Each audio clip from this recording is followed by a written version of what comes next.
Welcome to రాజనీతి. YS Jaganmohan Reddy గారి press meet తర్వాత ఆయన ప్రత్యర్థులకు ట్రోలింగ్ పీస్గా మారిపోయారు. సొంత పార్టీ వాళ్ళేమో ఈయన ప్రెస్ మీట్ల వల్ల నష్టమే తప్ప లాభం లేదని నెత్తి నోరు బాదుకుంటున్నారు. నిన్నటి ప్రెస్ మీట్లో ఆయన తనకు తానే మంచోడని సర్టిఫికేట్ ఇచ్చుకున్నారు. తన కుటుంబంలో జరిగిన హత్యల గురించి చెప్పుకొచ్చారు. ఆ హత్యలకు చంద్రబాబే కారణం అన్నట్టుగా మాట్లాడారు. చంద్రబాబు హత్య రాజకీయాలని ఆరోపించాడు. తన తాత తండ్రి హత్య కేసులో వేళ్లన్నీ చంద్రబాబు వైపు చూపిస్తున్నాయి. తన తాత తండ్రులు అహింసామూర్తులు అన్నట్టుగా, తాను ఒక తులసి మొక్కను అన్నట్టుగా అమాయకంగా చెప్పుకున్నాడు. వీళ్ళ వంశవృక్షం గురించి మాట్లాడితే ముందుగా తాత రాజారెడ్డి దగ్గర నుంచి మొదలు పెట్టాలి. రాజారెడ్డి ఏమో స్వాతంత్ర సమరయోధుడు కాదు, స్వామి వివేకానంద అయితే అసలే కాదు. ఆయన ఒక కరుడు కట్టిన ఫ్యాక్షనిస్ట్, నిర్దాక్షిణ్యంగా హత్యలు చేయించిన అరాచకుడు. అప్పట్లో 90ల్లో కడప జిల్లాలో పాలెగాళ్ల రాజ్యం అనే పేరుతో ఆంధ్రప్రదేశ్ పౌర హక్కుల సంఘం వాళ్ళు ఒక పుస్తకం రాశారు. కడప జిల్లాలో ఉన్న ఫ్యాక్షనిస్టుల మీద ఒక పుస్తకం రాశారు. ఆ పుస్తకంలో రాజారెడ్డి ఫ్యాక్షనిజం గురించి, ఆయన చేసిన అరాచకాల గురించి, అలాగే వైఎస్ రాజశేఖర రెడ్డి అరాచకం గురించి కూడా రాశారు. కడప జిల్లాలో ముఠా కక్షల సంస్కృతిని తమ రాజకీయ పురోగమనం కోసం నిస్సిగ్గుగా వాడుకుని జిల్లా రాజకీయాలను రక్తసిక్తం చేసిన గనులు ముగ్గురు అని ఆ పుస్తకంలో రాశారు. ఆ ముగ్గురులో పులివెందుల్లో వైఎస్ రాజశేఖర రెడ్డి, ప్రొద్దుటూరులో ఎంవి రమణారెడ్డి, జమ్మలమడుగులో పొన్నపరెడ్డి శివారెడ్డి తమ రాజకీయ పురోగతికి పీనుగల్ని సోపానాలుగా మార్చుకున్నారని ఆ పుస్తకంలో పేర్కొన్నారు. పౌర హక్కుల సంఘం వాళ్ళు రాసిన పుస్తకంలో ఒక్కొక్క ఫ్యాక్షనిస్ట్ గురించి వివరంగా రాసుకొచ్చారు. ఈ ముగ్గురు గురించి ప్రధానంగా రాశారు. ఈ ఆధునిక పాలెగాళ్లలో రమణారెడ్డి అభ్యుదయ భావాలు కలిగిన మేధావిగా, వైఎస్ రాజశేఖర రెడ్డి ప్రజాశ్రేయస్సు కోరే పెద్ద మనిషిగా తమను తాము ప్రొజెక్ట్ చేసుకున్నారు విజయవంతంగా. ఏ ప్రొజెక్షన్ లేకుండా నేను ఫ్యాక్షనిస్ట్ని అని నిర్మోహమాటంగా చెప్పుకున్న పాలెగాడేమో శివారెడ్డి అని ఆ పుస్తకంలో పేర్కొన్నారు. రాజశేఖర రెడ్డి అయితే తన హింసాత్మక ప్రాబల్యాన్ని పొరుగున ఉన్న అనంతపురం జిల్లాకు కూడా తీసుకుపోయాడు. అనంతపురం జిల్లాలో తాడిపత్రి, ధర్మవరం నియోజకవర్గాల్లో కూడా వీళ్ళు ఫ్యాక్షన్ చేశారు, వైఎస్ ఫ్యామిలీ అని అందులో రాశారు. వైఎస్ ఆయన తండ్రి రాజారెడ్డి పులివెందుల్లో అప్పటిదాకా రాజకీయ పెత్తనం చేసిన ఫ్యూడల్ స్వభావం కలిగిన డిఎన్ రెడ్డి మెడలు వంచారు. డిఎన్ రెడ్డి అని ఆయన కొంతకాలం కడప జడ్పీ చైర్మన్గా పనిచేశారు. ఆ తర్వాత ఎంపీగా కూడా పనిచేశారు. రాజారెడ్డి అప్పట్లో చిన్న చిన్న కాంట్రాక్టులు చేస్తూ ఉండేవాడు. సిపిఐ సహకారంతో 1978 నాటికి పులివెందుల్లో డిఎన్ రెడ్డి ఆధిపత్యానికి తెరదించారు. అయితే వైఎస్ తండ్రి తనయులు డిఎన్ రెడ్డి ఆధిపత్యాన్ని తలదన్నే విధంగా హింసాత్మక వాతావరణాన్ని పులివెందుల్లో నెలకొల్పారు. పులివెందులకే పరిమితం కాకుండా కడప జిల్లాలో ఎదురులేని నేతలుగా ఎదిగారు. ఫ్యాక్షనిస్టులకు వచ్చే చెడ్డ పేరు తనకు రాకుండా వైఎస్ రాజశేఖర రెడ్డి జాగ్రత్త పడ్డారు. మీడియా కూడా అతన్ని ఫ్యాక్షనిస్ట్ కాకంటే ప్రజానాయకుడిగానే ప్రొజెక్ట్ చేసింది. తెర వెనక తండ్రి రాజారెడ్డి దౌర్జన్యాలు చేస్తూ ఉంటే తెర ముందు వైఎస్ పెద్ద మనిషిగా ఉండేవాడు. వీళ్ళు మొదట్లో పెద్ద ధనవంతులు కాదు, బలపనూరు నుంచి పులివెందులకు వచ్చి వ్యవసాయం చిన్న చిన్న కాంట్రాక్టులు చేసుకొని బతికేవాళ్ళని ఆ పుస్తకంలో రాశారు, వివరంగా రాశారు. ఆ వివరాలు నేను ఇప్పుడు చెప్తున్నా. వైఎస్ రాజారెడ్డి 1964లో వెంకట నరసయ్య అనే ఒక ముగ్గురాళ్ల వ్యాపారికి పార్ట్నర్గా మంగంపేట వెరైటీస్ గనుల్లో చేరాడు. మొదట సూపర్వైజర్గా పనిచేసి ఆ తర్వాత ఆయనకు పార్ట్నర్ అయ్యాడు. ఆ తర్వాత వెంకట నరసయ్యను చంపేశారు, మైన్స్ స్వాధీనం చేసుకున్నారు. వెంకట నరసయ్య హత్యకు ప్రతీకారంగా అతని బంధువులు హైదరాబాద్ సెక్రటేరియట్లో అప్పట్లో వైఎస్ రాజశేఖర రెడ్డి మీద కాల్పులు కూడా జరిపారు. అయితే ఆ కాల్పుల్లో వైఎస్ తప్పించుకున్నాడు. వీళ్ళు ఎంటర్ అయ్యే వరకు కూడా పులివెందుల్లో రాజకీయ ఆధిపత్యం సాగించిన డిఎన్ రెడ్డిని పూర్తిగా నేలమట్టం చేసేశారు. రాజారెడ్డి హింస దౌర్జన్యం తట్టుకోలేక డిఎన్ రెడ్డి తెరమరుగయ్యాడు. డిఎన్ రెడ్డి ఇంటి గేటు ముందే డిఎన్ రెడ్డి మనుషుల్ని రాజారెడ్డి చంపించినా మాట్లాడలేని స్థితికి దిగజారిపోయాడు డిఎన్ రెడ్డి. దీనివల్ల పులివెందుల ప్రాంతంలో రాజారెడ్డి పేరు చెప్తే జనం భయపడే పరిస్థితి ఏర్పడింది. 1960స్లో చిన్నగా మొదలై 70s నాటికి డబ్బు, కొడుకు రాజకీయ హోదా రావడంతో రాజారెడ్డి టెర్రర్కి ఎదురు లేకుండా పోయింది. 1964లో ఓసన్న అనే ఎరుకల కులస్తుడిని పట్టపగల నడి రోడ్డు మీద కిరోసిన్ పోసి సజీవ దహనం చేయించాడు. అప్పటి నుంచి రాజారెడ్డి అంటే జనానికి భయం ఏర్పడింది. 100 మందితో ప్రైవేట్ సైన్యాన్ని మెయింటైన్ చేశాడని రాశారు.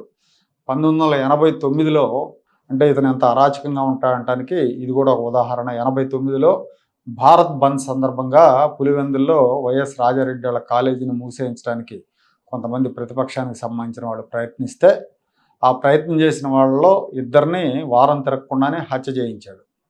89 అసెంబ్లీ ఎన్నికల్లో అప్పట్లో రాజశేఖర రెడ్డి కడప నుంచి ఎంపీగా పోటీ చేశాడు. ఈ జమ్మలమడుగు నియోజకవర్గంలో రాజశేఖర రెడ్డి స్వయంగా తుపాకీతో కాల్పులు జరిపి తెలుగుదేశం నాయకుడిని ఒక అతన్ని తీవ్రంగా గాయపరిచాడు. పౌర హక్కుల సంఘం కథనం ప్రకారం జమ్మలమడుగు, పొద్దుటూరు కంటే ఎక్కువ హత్యలు పులివెందుల నియోజకవర్గంలో జరిగాయి. కానీ వైఎస్ కుటుంబానికి భయపడి ఎవరూ చెప్పటం లేదని పేర్కొన్నారు. వీళ్ళ ఫ్యాక్షన్ లెగసీని జగన్మోహన్ రెడ్డి కొనసాగించాడు. 1994లో అప్పటికి జగన్మోహన్ రెడ్డికి 20 ఏళ్ళు కూడా ఉండవేమో, సింహాద్రిపురం పోలీస్ స్టేషన్ పరిధిలో రోడ్డు పక్కన జీప్ ఆపి తుపాకీతో చట్టవిరుద్ధంగా వేటాడుతున్న కొంతమందిని సింహాద్రిపురం ఎస్ఐ ప్రకాష్ స్టేషన్కి తీసుకెళ్ళాడు. వాళ్ళు మేము జగన్ స్నేహితులు అని చెప్పినా ఎస్ఐ వినలేదు. విషయం తెలిసిన జగన్మోహన్ రెడ్డి 5-6 జీపుల్లో మనుషులను తీసుకెళ్లి సింహాద్రిపురం పిఎస్ మీద దండెత్తి ఎస్ఐ ప్రకాష్ని స్టేషన్లోనే కొట్టాడు. ఇది జగన్ చరిత్ర. తాతకు తగ్గ వారసుడని నిరూపించుకున్నాడు. రాజారెడ్డి అరాచకాల మీద అప్పట్లో ఉమేష్ చంద్ర, చనిపోయిన ఐపీఎస్ అధికారి ఉన్నారు కదా నక్సల్స్ చేతిలో, ఉమేష్ చంద్ర, ఆయన పులివెందులో ఓఎస్డీగా ఉన్నప్పుడు రాజారెడ్డి మీద ఉక్కుపాదం మోపాడు. రాజారెడ్డిని అరెస్ట్ చేసి సంకెళ్లతో కోర్టుకు తీసుకెళ్ళాడు. మా తాతను చంపిన వాళ్ళు స్వేచ్ఛగా తిరుగుతున్నారు, మేము మంచివాళ్ళం కాబట్టే వాళ్ళని వదిలేసామని జగన్మోహన్ రెడ్డి సర్టిఫికేట్ ఇచ్చుకున్నాడు. దీని మీద ఆ కేసులో ఉన్న పేర్ల పార్థసారథి స్పందించారు. రాజారెడ్డి హత్య కేసులో ఉన్న పార్థసారథి స్పందించారు. తన మీద వైఎస్ రాజారెడ్డి వర్గీయులు దాడి చేసి కత్తులతో నరికారు, 28 పోట్లు పొడిచారు, చనిపోయాను అనుకుని వదిలేసి వెళ్ళిపోయారు. నన్ను ఎలా నరికారో రాజారెడ్డిని కూడా అలాగే నరికారు. ఆ ఘటనలో నా తమ్ముడు కూడా చనిపోయాడని పార్థసారథి చెప్పారు. మా వాళ్ళు 11 మందికి జీవిత ఖైదు కూడా విధించారు ఆ కేసులో. రాజారెడ్డి చనిపోయిన తర్వాత వైఎస్ రాజశేఖర రెడ్డి మనుషులు మా ఇళ్ల మీద దాడి చేసి నేలమట్టం చేశారు. వైఎస్ సీఎం అయిన తర్వాత మా మైనింగ్ లీజులు రద్దు చేశాడు. అలాగే జగన్మోహన్ రెడ్డి మంగళకృష్ణతో కలిసి తన హత్యకు సూట్ కేసు బాంబులు పెట్టించాడు. తనని పరిటాల రవిని చంపించేందుకు మద్దెల చెరువు సూరితో జగన్మోహన్ రెడ్డి ఒప్పందం కుదుర్చుకున్నాడని పార్థసారథి ఆరోపించారు. అంటే చూడండి ఎన్ని క్రిమినల్ యాక్టివిటీస్ ఉన్నాయో. సూట్ కేసు బాంబు కేసులో మంగళకృష్ణ జైలుకి వెళ్ళాడు. ఆ తర్వాత ఆ కేసులో జగన్మోహన్ రెడ్డి కూడా ఉన్నాడు, కానీ ఆయన జైలుకి వెళ్ళాల, ఆయన సీఎం అయ్యాడు. రాజారెడ్డి చనిపోయిన తర్వాత నరకాసురుడు చనిపోయాడు అన్నట్టుగా కడప జిల్లాలో పులివెందుల్లో పండగ చేసుకున్నారని ఈ పార్థసారథి తెలిపారు. అలాగే మాజీ మంత్రి జమ్మలమడుగు శివారెడ్డిని చంపించింది వైఎస్ రాజశేఖర రెడ్డి అని పార్థసారథి ఆరోపించారు. కోడూరు చెంగల్రాయుడిని ఆయన అనుచరులను చంపించింది కూడా వైఎస్ అన్నారు. అజాత శత్రువుగా పేరున్న కాంగ్రెస్ నేత తులసిరెడ్డిని కూడా వైఎస్ రాజశేఖర రెడ్డి చంపించే ప్రయత్నం చేశారని ఆరోపించాడు. తన కుటుంబంలో ఇంత నలుపు పెట్టుకుని వాళ్ళంతా స్వాతంత్ర సమరయోధులు అన్నట్టుగా, తను ఒక శాంతి దూత అన్నట్టుగా జగన్మోహన్ రెడ్డి బిల్డప్ ఇచ్చారు. వైఎస్ రాజశేఖర రెడ్డి చనిపోయినప్పుడు దాని వెనక రిలయన్స్ వాళ్ళ హస్తం ఉందని ప్రచారం చేశారు. వైఎస్ అభిమానులు 2 రాష్ట్రాల్లో రిలయన్స్ మార్ట్ల మీద దాడులు చేశారు, ధ్వంసం చేసి తగలబెట్టారు. చాలామంది మీద కేసులు అయినాయి, జైలుకు కూడా వెళ్ళారు. కానీ జగన్మోహన్ రెడ్డికి ఏం కాల. పైగా సీఎం అయిన తర్వాత అదే రిలయన్స్ వాళ్ళకి రాజ్యసభ సభ్యత్వం ఇచ్చాడు. ఒకవేళ వాళ్ళ హస్తం నిజంగా ఉంటే వాళ్ళకి పదవి ఇవ్వటం ద్వారా జగన్మోహన్ రెడ్డి సమాజానికి ఏం చెప్తున్నట్టు? హత్య వెనక ఎవరున్నట్టు? పోనీ 5 ఏళ్ళు సీఎంగా ఉన్నాడు, ఆత్మబంధువులు లాంటి కేంద్ర పెద్దలు ఉన్నారు ఢిల్లీలో, వాళ్ళతో అయినా విచారణ చేయించాలి కదా. మా నాన్న చంపారని రిలయన్స్ వాళ్ళ మీద అనుమానం ఉంది, మీరు విచారణ చేయండి అని. ఏం చేయలేదు, విచారణ వాళ్ళతో చేయించలేదు. పైగా అదే రిలయన్స్ వాళ్ళకి పదవి ఇచ్చాడు. వివేకానంద రెడ్డి హత్య చంద్రబాబు చేయించాడని సిగ్గు ఎగ్గు లేకుండా మళ్ళీ చెప్తున్నాడు.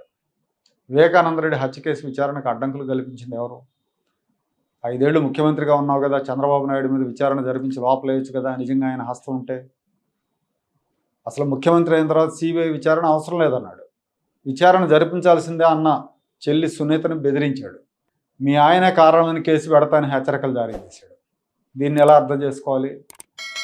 సిబిఐ వాళ్ళు అవినాష్ రెడ్డిని అరెస్ట్ చేయడానికి రెడీ అయినప్పుడల్లా ఢిల్లీకి పరుగులు పెట్టాడు. ఎప్పుడో 70ల్లో 80ల్లో జరిగిన చరిత్రను జనం మర్చిపోవచ్చాము, కానీ అది కూడా ఉంటుంది పౌర హక్కుల సంఘాలు లాంటి వాళ్ళు ఇంకోళ్ళు రాసిన పుస్తకాల్లో ఉంటుంది. కానీ అది మర్చిపోవచ్చాము, కానీ 5 ఏళ్ల నాడు ఏం జరిగిందో ఎవరు మర్చిపోరు.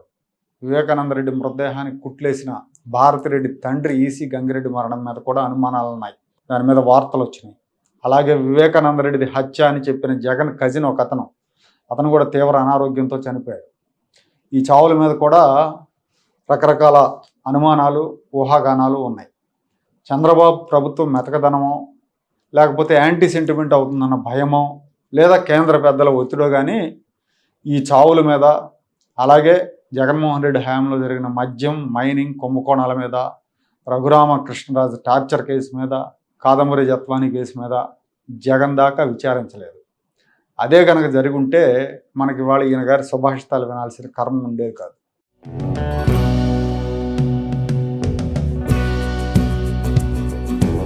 Like, share and subscribe to Rajaniti channel.